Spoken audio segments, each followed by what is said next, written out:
Kita ke informasi lain, Saudara. Polda Jawa Barat hari ini menggelar rekonstruksi kasus pembunuhan berencana bermotif cinta segitiga dengan korban Indriana Dewi Eka.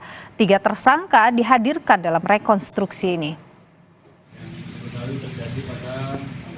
Rekonstruksi dilakukan di sejumlah lokasi di Bogor, salah satunya di Polsek Babakan Madang. Ketiga tersangka yaitu Devara Putri Prananda, Didot Alfiansyah, dan Muhammad Reza dihadirkan dalam rekonstruksi. Ketiganya memperagakan tiap adegan, mulai dari perencanaan yang dilakukan di Jakarta untuk membawa korban dan mengeksekusi korban di daerah Bogor. Selain di Polsek Babakan Madang, rekonstruksi juga digelar di lokasi para pelaku mengeksekusi korbannya di Jalan Raya Bukit Pelangi, Desa Cijayanti, Kecamatan Babakan Madang, Kabupaten Bogor.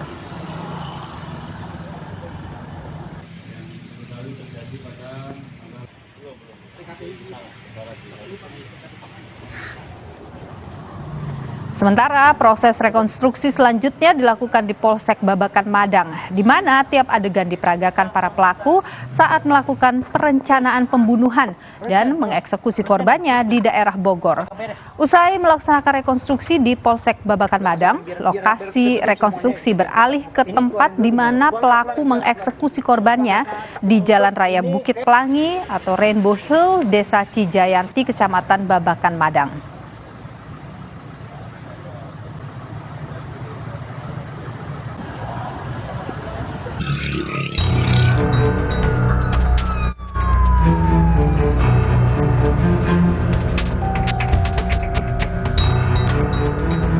Ibunda dari korban Indriani Dewi Eka, Endang Tati, buka suara terkait kasus pembunuhan berencana yang menimpa anaknya. Awal dari pesan WhatsApp milik HP korban, Ibunda Tati menyebut tidak ada yang mencurigakan. Namun, saat ingin diajak telepon atau diajak video call, justru tidak diangkat dan keluarga baru percaya ada konfirmasi dari pihak kepolisian bahwa anak yang ditemukan sudah meninggal dunia.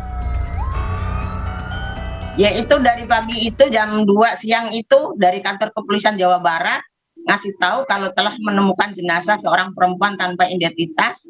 Itu sih Neng, saya kagetnya di situ sih Neng, karena pagi masih ada cetan masuk, siang kenapa harus ada cetan dari kantor kepolisian kalau itu adalah anak saya gitu loh Neng.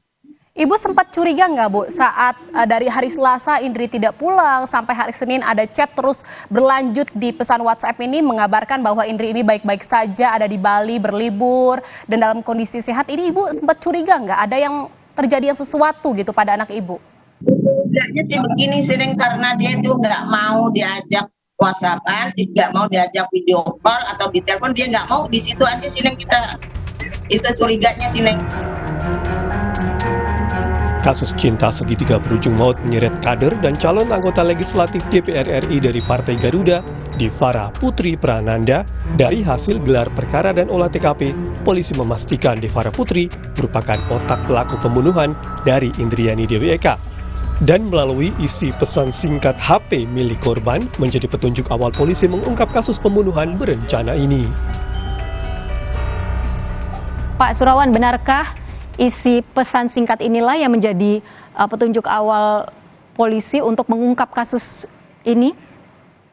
Ya, salah satunya itu, jadi beberapa hari setelah korban meninggal dunia ini kan teleponnya dibawa oleh para tersangka. Itu salah satu petunjuk kita untuk menelusuri siapa pelaku pembunuhan terhadap korban. Bagaimana? Ya, dari penelusuran kita bahwa korban sempat memberitahukan bahwa sedang jalan-jalan dengan pacarnya. Disitulah kita menelusuri, kemudian keberadaan pacarnya, DA, sampai juga kita melacak keberadaan telepon yang dibawa oleh para pelaku. Dari situ kita mendapatkan petunjuk sehingga kita bisa mengungkap kasus ini dan menangkap para pelakunya.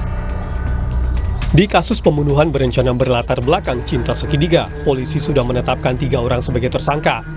Mereka memiliki peran masing-masing, mulai dari otak pembunuhan hingga eksekutor. Atas perbuatannya ketiganya kini terancam maksimal hukuman mati. Tim Liputan Kompas TV.